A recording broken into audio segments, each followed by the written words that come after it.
Some while ago, I was in New York and was quite surprised to see this particular gymnasium, which had massive plate glass windows that were right on the pavement, so all passers-by could see all the weight machines, and presumably during the day when the gym was actually open, they could see the people using the weight machines. And I was amazed by this. It amazed me in much the same way that I'm amazed by ladies' hairdressers, which in Britain at least go to tremendous lengths to make absolutely sure that every passer-by can see all their customers having their hair done, despite the fact that I would have thought that that was absolutely contrary to the instinctive desires of women, who I would have thought would much rather a more private setting for having their hair done, their roots bleached or whatever it is that they're in for.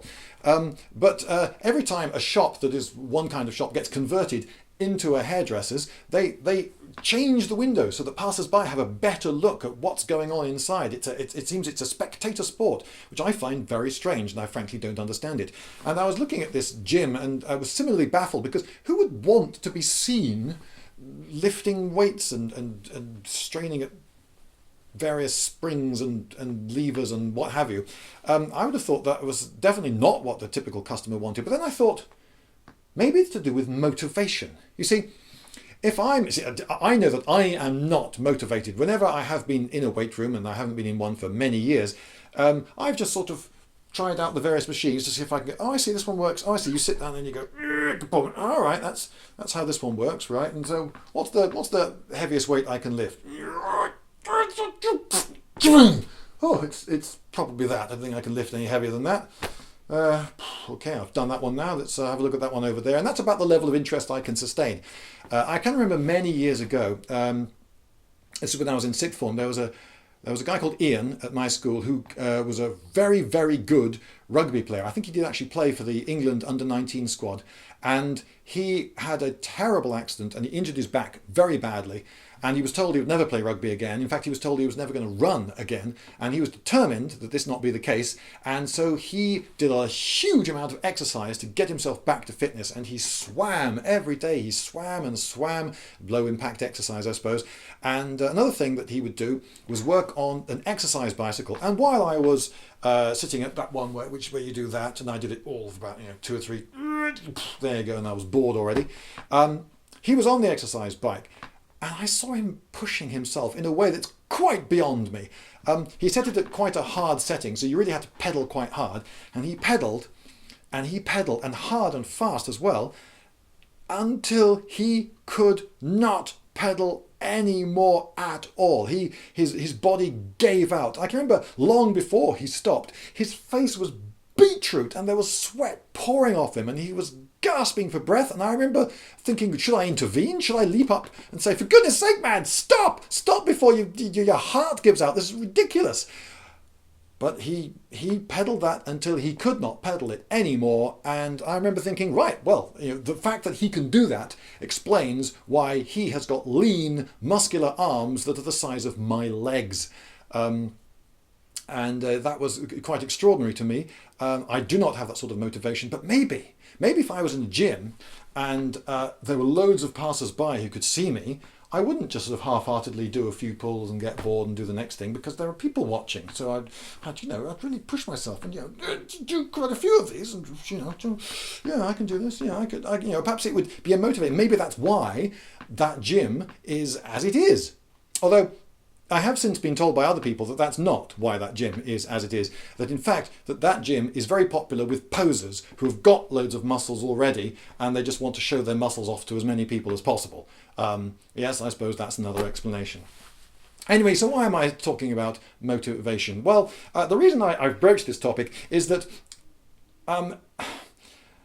sometimes I don't get on with the job of making videos. It's not that I don't have the time. Sometimes I don't. Sometimes I'm busy doing other things. But sometimes it's just I just don't get on with it. I'm sometimes somewhat overwhelmed by choice. This has actually slowed me down a bit. I have got so much footage. I've still only edited a small fraction of the footage I shot in 2011 of Turkey. I've got loads of really good footage. Unfortunately, it's in standard definition. But anyway, of Turkey. And I've got so much of the Vikings on Lindisfarne, of museums all around the world that I've been to. Huge amount of footage of New York. Last year when I was in Malta, I shot 17 hours of footage and I've only got about 4 short videos out of that so far. maybe a few more. I've not edited half the footage I shot in Malta. I've got so much backlog of footage, which takes ages and ages and ages to edit. And I've got cards like this. I've got loads and loads of cards. You see, you've got two columns of writing. They're just titles, and I've got I don't know. I must have 20 of these with just ideas for videos. Ideas for videos I've got coming out of my ears. That's not what's stopping me producing more. It's just getting round to it, getting it done, sitting down for another many hour session, hunched in front of a computer, editing on my own. It's a long, lonely, and actually a little bit boring experience. But hey, I'm not swapping. I'm very lucky to have this life. I'm very lucky to be a YouTuber who's actually got supporters on Patreon and so forth, and it's all lovely. So I'm not complaining, but I am saying that I think I need a little bit more. I need to sort of give myself a kick up the backside. So what can I do? Could I make a pledge, for instance, to you? And I could say, right, I am going to produce more videos, because if I don't, there should be consequences that you, my viewers, decide. Well, maybe you could send in ideas for punishments for my failure to produce. But then I realized more recently that I've got a tremendous asset that perhaps I'm not using.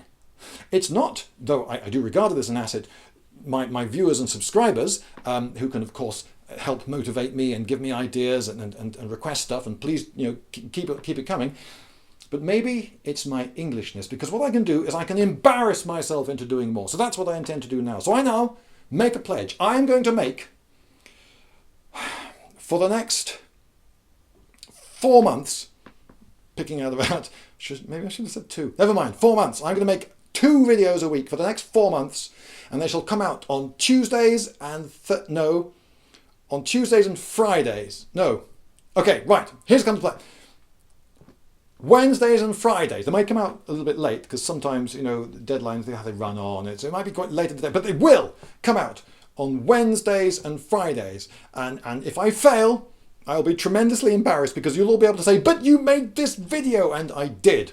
So there you go. I'm hoping that my English capacity for intense and really quite painful embarrassment will motivate me.